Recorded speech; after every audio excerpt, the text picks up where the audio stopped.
Hello, konnichiwa. Ako di ay si Manny, caregiver diri sa Japan. Ubo ra kog pasensya ug mapungot gani manlurat og mata sa mga pasyente nga dili magpa-toothbrush.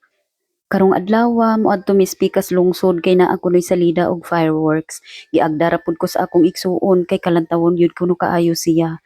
Bisan nagpinal nagsulod sa akong pitaka muuban na gihapon ko kay dugay na ko wala ka-upload sa Facebook. Wala na ko'y pan-reels ug wala na ko'y ikapanhambog sa akong mga chismosang viewers. Maong maningkamot yun ko kay ang mga hambugon ra bamig mga kaliwa. Maong bisag gikan pa nis trabaho akong igsuon manlakaw gihapon mi aron la ingnon nga daghan gyud mi kwarta. Giantos la na niyang kakapoy sa trabaho aron la maka-upload mig reels. Ganahan pa unta mi magbalon og sinina aron lain-lain among sulot ug makaingon among viewers nga nagbakasyon mig pipila ka adlaw pero di man makaya sa oras maong sa sunod na la siguro mi magbalon. Sayo ra mi nakaabot sa station, sakto ra pud kay wala pa moabot among usa ka kauban. Amo pud siyang giagda og laag kay hambugon man pud siya.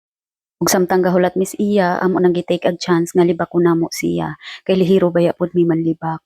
Usahay baya tungod sa among kabisi, dili na mi makapanlibak sa mga tawo. Ug sakto gayud di kaayo nga higayuna. Giapil lala pud namo ug paghimantay ang mga nanlabay sa among atubangan aron dili masayang ang among oras. May pulos gihapon. Ingon ani gyud mi mga OFW, lihiro mi mag-multitask. So wala ra madugay niabot na among kauban ug nahunong na gyud ang among pagpanlibag.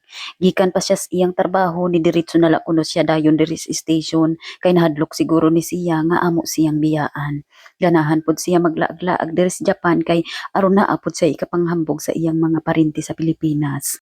Maluoy pud baya mis iya ha usahay bisag hambungon na siya kay tawgan ra in taon siya sa iyang pamilya ug ting sweldo na makahinumdum ra iyang pamilya ug ting padala na og kwarta.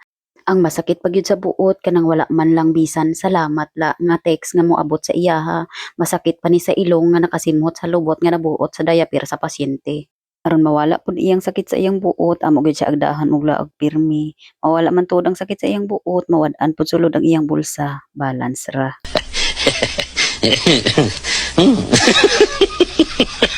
Yeah.